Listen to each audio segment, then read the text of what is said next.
community coming together to remember the life of a murdered teenager. Yeah, Kurt, dozens gathered tonight at Yorktown Beach to honor the life of Honesty Selby, taken far too soon.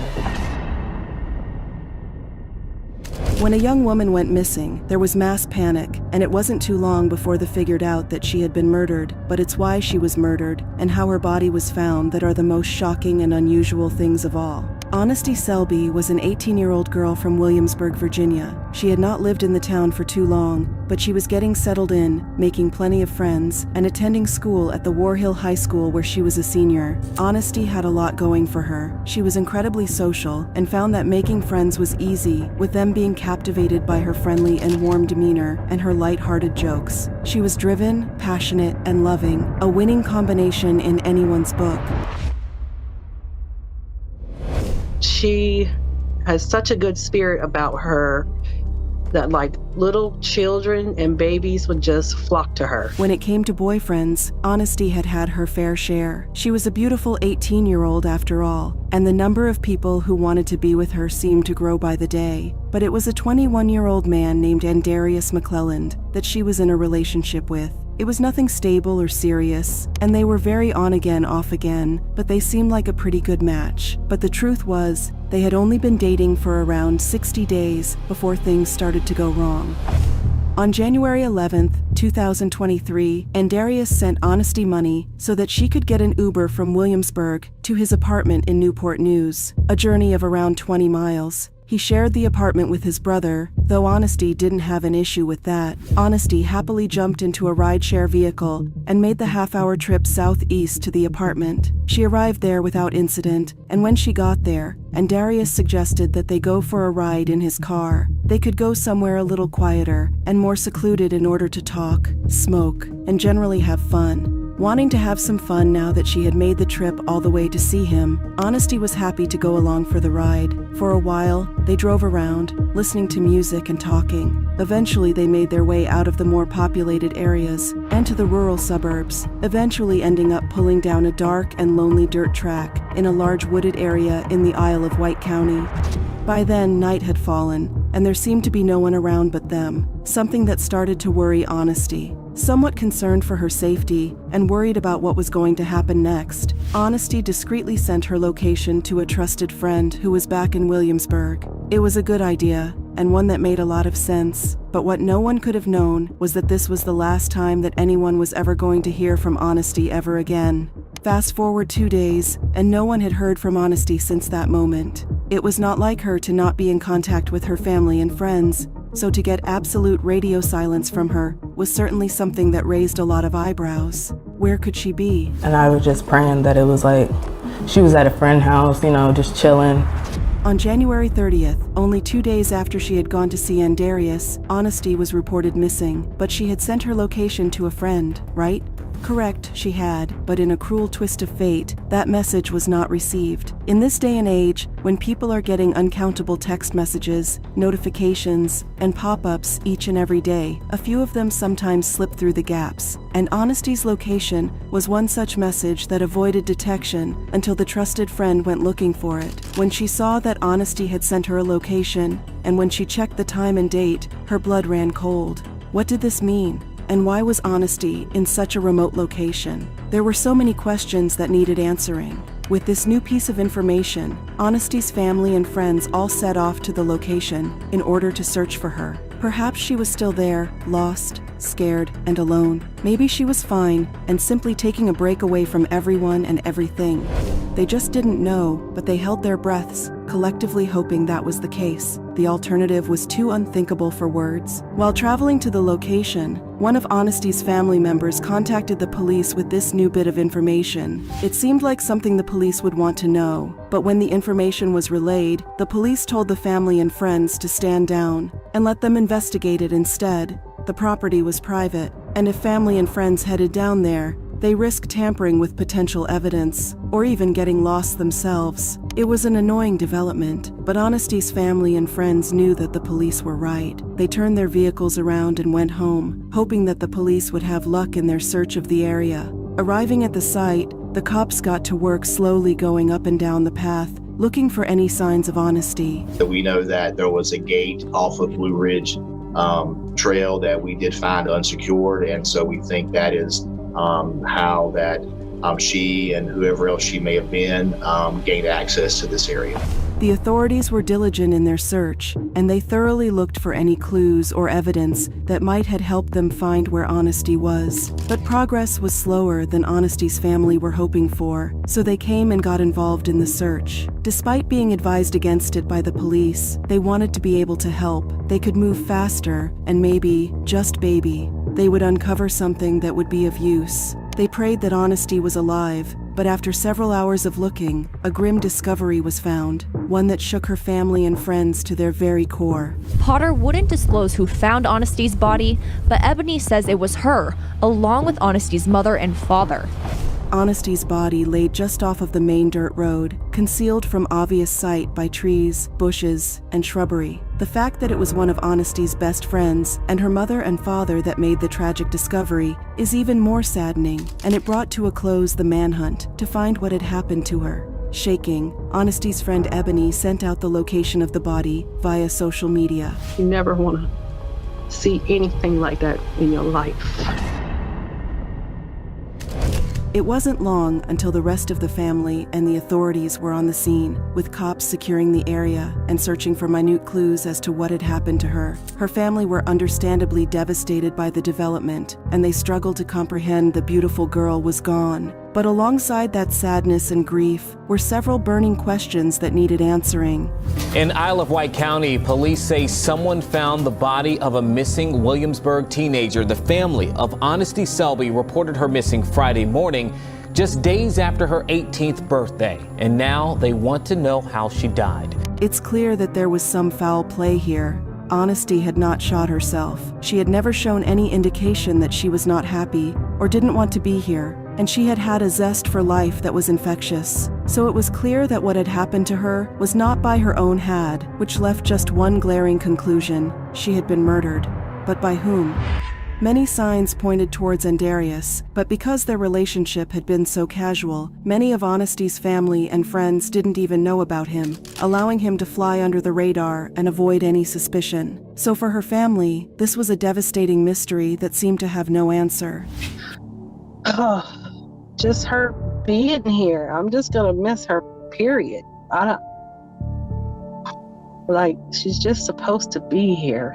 Also, just because signs pointed to Andarius, it didn't mean that Andarius had anything to do with Honesty's death. Sure, it would have been the most logical conclusion, but you can't jump to conclusions when it comes to this kind of thing. That's why it was so important that the authorities got to the bottom of this horrifying case.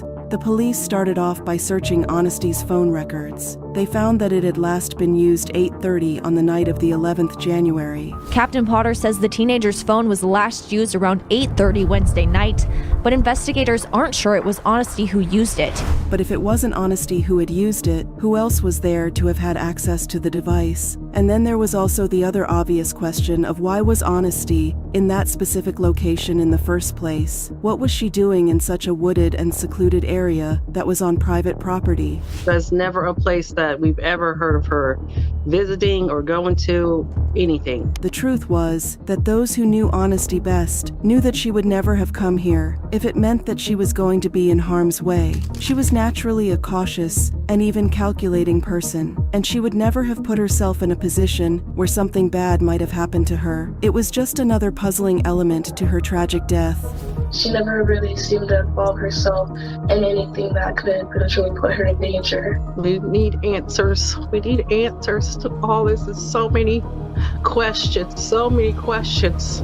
The family were initially angered at Honesty's friend and questioned why she had not picked up the message containing her location sooner. Indeed, the friend felt an immense amount of guilt and shame for not picking up the message sooner, and felt as if she had somehow played a part in Honesty's death. But the family soon realized that their anger and blame was misplaced, and the friend couldn't be held accountable for what had happened. It was an honest mistake and an easy oversight to not see the message, and that was something that everyone ultimately forgave her for. The truth was, the location that Honesty had sent allowed the family to actually locate her and gave them some closure. Police say a shared location that came from Honesty's phone led family members to finding her body.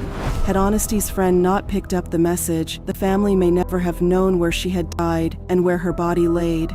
So in a way, it was still a blessing that Honesty had had the presence of mind to send her location. Even if they couldn't find her alive, at least they found her, and that provided a certain amount of comfort to her family and friends. Of course, it wasn't too long until the authorities started to piece the jigsaw together and form a picture of what happened. While searching Honesty's phone, they found that she had received money from Andarius, and that she had used to pay for an Uber ride to his apartment. This placed Honesty with Andarius around the time of her disappearance and death.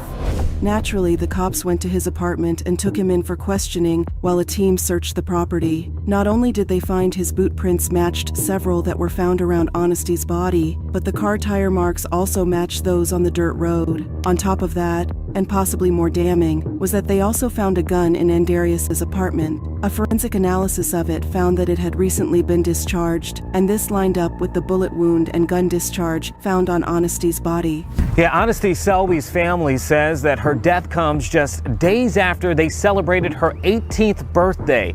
They reported her missing on Friday after not hearing from her for 2 days, and later that day, her body was found along the Blue Ridge Trail in Windsor. An autopsy revealed that someone had shot Selby. Just yesterday, detectives took Andarius McClellan of Newport News into custody.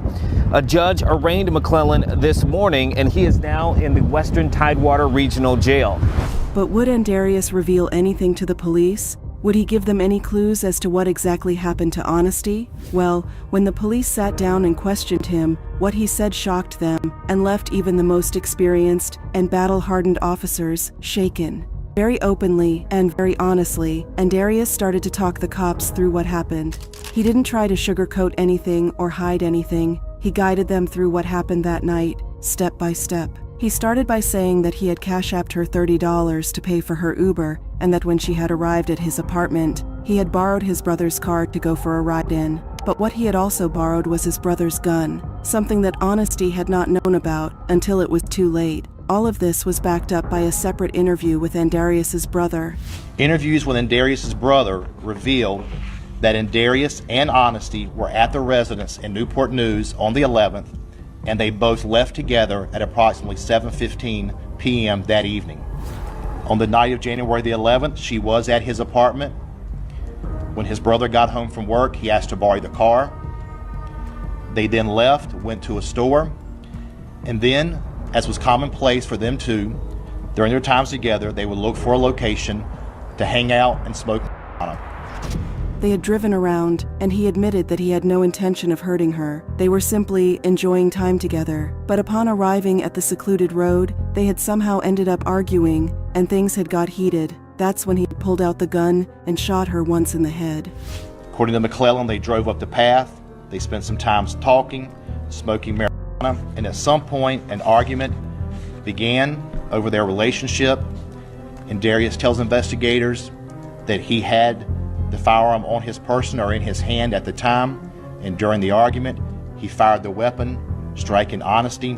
He says he then panicked, left the area, and went back to Newport News. Panicking, Andarius dumped Honesty's body in the woods and sped off, hoping that no one would be able to link the two of them together. They weren't an official item, and not many people knew that they were even seeing each other. And if the truth was told, he would possibly have gotten away with the murder if it wasn't for one little fact that he could never have known about: the text message containing her location. This message had not only allowed authorities to find Honesty's body, but also linked Andarius to the murder.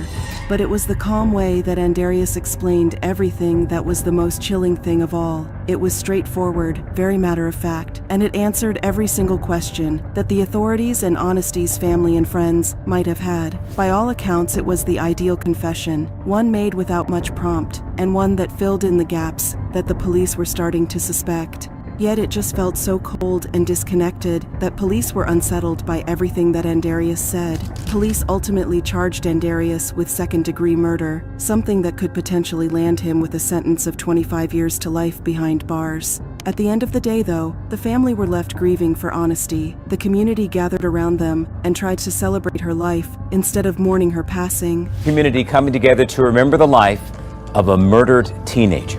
Yaker, dozens gathered tonight at Yorktown Beach to honor the life of Honesty Selby, taken far too soon. Friends, family, and even strangers all gathered to remember Honesty, who she was, and what she stood for.